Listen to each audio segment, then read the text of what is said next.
ममिंग चटपा मफमने सिसिदा कोई दादा अंदर ये अंदर के कोई हाँ शानी को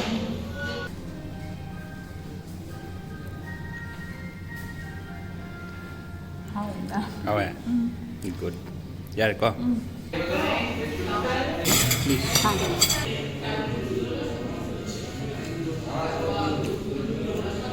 Amma Mukbang sinep dana yang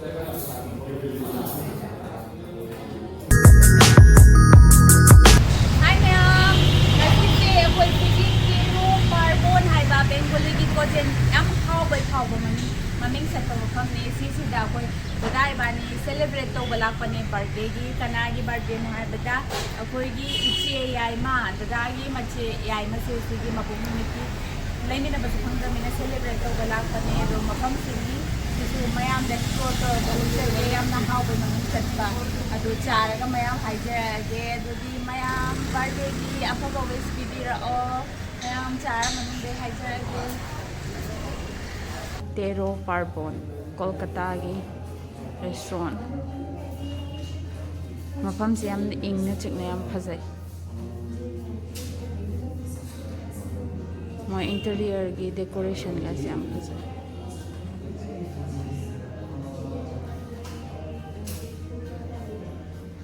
mafam se yam lu su na le aduga sidagi su step khara karaga se mathak ta su hambam khara lai akhoi da si pot order taraga ngai ri cha do bagi you like fish Yes, fish will do. Some big fish and green one more. sina ahan ba moi gi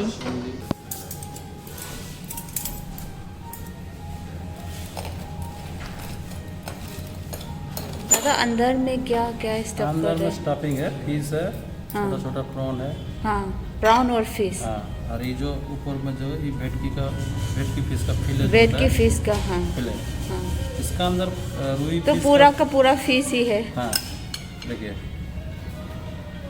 ये अंदर के रुई हाँ, fish हाँ। का stuffing और prawn का stuffing है हाँ तो 3 फिश से बनाया हुआ है हाँ।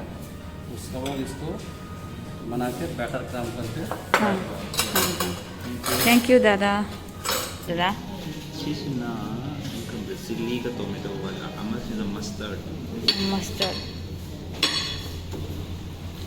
Yung kaset na asiya. अस मनिंगा पंग पंग कायदा Kasi may ta. Yung ako masaya. शानी को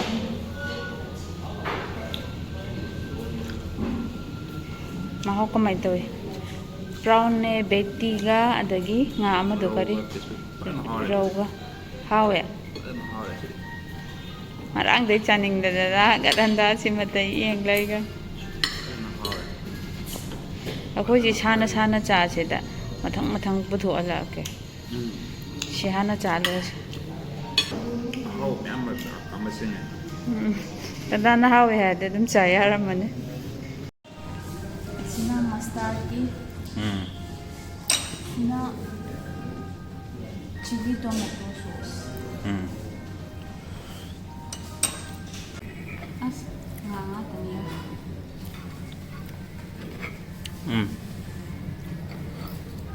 Anjur ano mo yan sinasabi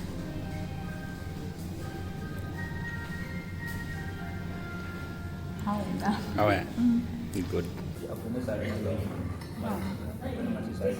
masih jam dari birthday birthday girl yaudare lapna lai na rabanina adubu nasi jam tadi mapung ni sida nungayay pa oy ni badda dai bani na celebrate tabjari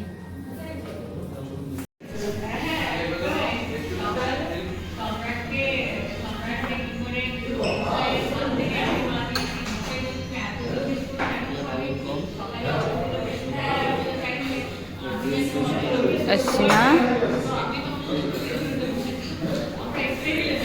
Dada sina kay no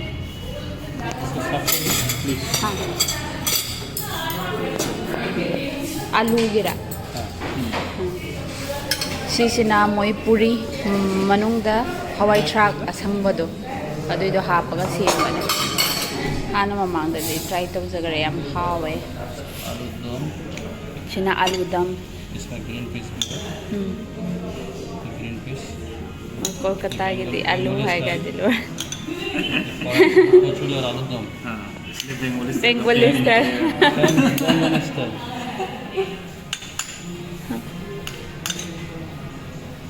ꯑꯩꯅ ꯄꯥꯝꯕ ꯃꯣꯔꯣꯛꯀ thank you ꯗꯥꯗꯥ ꯌꯥꯝ ꯄꯥꯝꯖꯕꯩ ꯃꯔꯛꯇ ꯑꯃ ꯑꯣꯏꯗꯥꯏ ꯁꯤꯒꯤ ꯑꯃ ꯄꯨꯔꯤ ꯃꯅꯨꯡꯗ ꯃꯇꯔ ꯍꯥꯞꯄ ꯑꯃꯗ ꯍꯨꯝꯐꯨ ꯑꯗꯨꯒ ꯁꯤ ꯑꯂꯨꯁꯤꯅ ꯆꯥꯝꯃ ꯑꯂꯨꯒꯤꯗꯨꯅ ꯗꯝ ꯑꯂꯨꯗꯨꯅ ꯆꯥꯝꯀꯨꯟ ꯑꯣꯀꯦ ꯑꯗꯣ ꯉꯁꯥꯏ ꯃꯇꯨꯝꯗꯅ ꯀꯌꯥ ꯆꯅꯤ ꯌꯥꯡꯈꯩ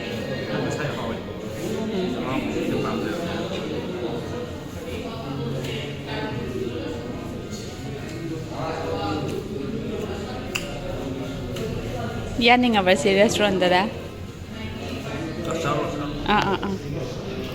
ꯑꯩ ꯑꯃꯨꯛ ꯆꯥꯖꯈ꯭ꯔꯒꯦ ꯑꯩꯈꯣꯏ ꯅꯍꯥꯟꯅ ꯂꯣꯏ ꯆꯥꯊꯣꯛꯈꯤ ꯇꯣꯛꯑꯔꯅꯤ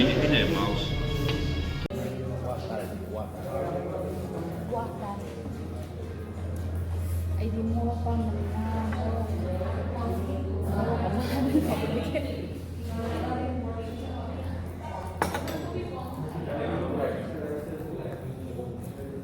Happy birthday, Chemta. Ako'y dadagi, chiche yay madok at hindi ko ako na Chemta guys.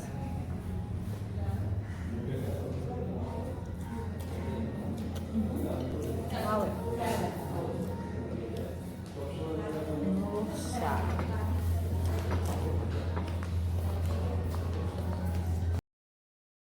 Muro nga manikadura ka no oy dami. Sinsa. Darjini. Udah boleh.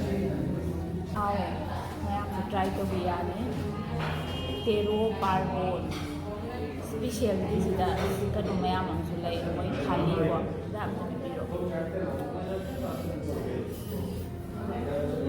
laman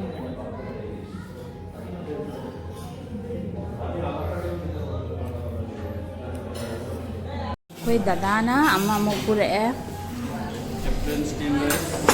steam rice ये फिश bekti fish मसाला fish chicken कसा asina chicken sinep dadana yam khawne da ha sab kizi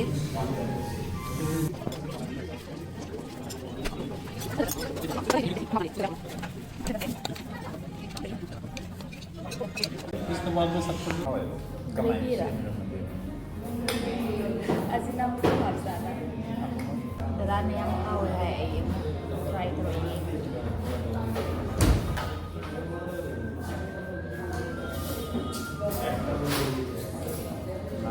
try to crispy way sana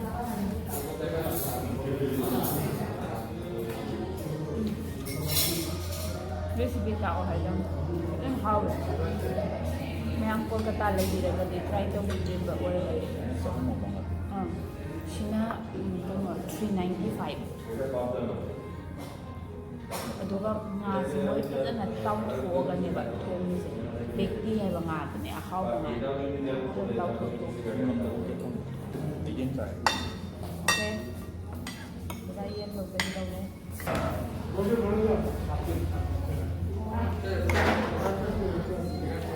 Luar apa? Luar dah. sini lo ya kayak nama beda so aku di dalam sini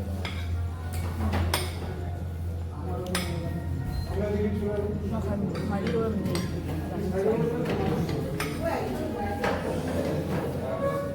Ini yang hamlah kau nade. Kau itu makan siap. Kami ini nak kerja. Ngan background để làm cả mình có làm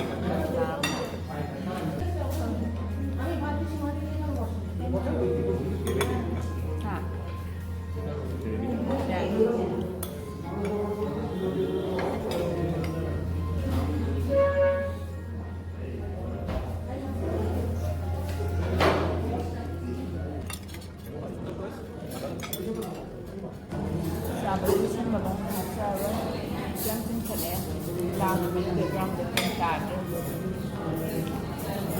ꯌꯥꯝ ꯅꯨꯡꯉꯥꯏꯅ ꯂꯩꯕ ꯑꯣꯏꯔꯣ ꯃꯌꯥꯝꯅ ꯅꯨꯡꯁꯤꯕꯤꯕ subscribe ꯇꯧꯕꯗ ꯌꯥꯝ ꯊꯥꯒꯠꯆꯔꯤ ꯁꯤ ꯍꯥꯏꯔꯒ ꯉꯁꯤꯒꯤꯗꯤ ꯂꯣꯏꯁꯤꯟꯖꯔꯒꯦ ꯂꯦꯞꯇꯅ ꯑꯩꯈꯣꯏ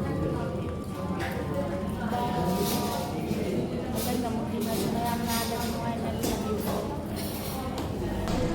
ꯀꯩꯅꯣꯗ ꯀ꯭ꯋꯥꯅꯦ ꯀ꯭ꯋꯥꯅꯦ ꯈꯤꯇꯪ ꯉꯧꯔꯕꯅꯤꯅ ꯍꯥꯎꯋꯦ ꯍꯥꯎꯔꯣ ꯃꯣꯏ ꯃꯔꯨ ꯌꯥꯎꯔꯝꯃꯣꯏꯅꯦ ꯊꯨꯝꯕ꯭ꯔꯥ ꯊꯨꯝꯕ꯭ꯔꯥ ꯁꯣꯝꯒꯤꯗꯤ ꯀꯩꯗꯧꯕꯩꯅꯣ ꯈꯨꯠ ꯍꯥꯝꯖꯔꯤꯌꯦ ꯀꯔꯤꯕ ꯈꯨꯠ ꯍꯥꯝꯖꯔꯤꯌꯦ ꯈꯨꯠ ꯍꯥꯝꯖꯔꯤꯔꯣ ꯁꯛꯇꯤ ꯃꯥꯏ ꯄꯥꯛꯄꯤꯒ ꯃꯥꯏꯔꯣ ꯃꯥꯏ ꯄꯥꯛꯄ ꯍꯦꯛ ꯎꯗ꯭ꯔꯦ ꯀꯩꯝꯇ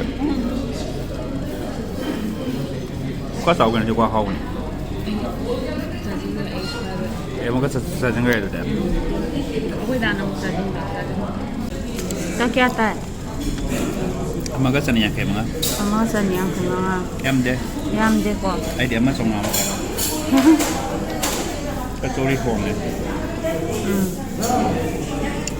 ꯈ꯭ꯋꯥꯏ ꯍꯥꯎꯕꯗꯤ ꯕꯦꯛꯇꯤꯗꯨꯅ ꯈ꯭ꯋꯥꯏ ꯍꯥꯎ ꯕꯦꯛꯇꯤꯗꯨꯅ ꯈ꯭ꯋꯥꯏ ꯍꯥꯎꯔꯦ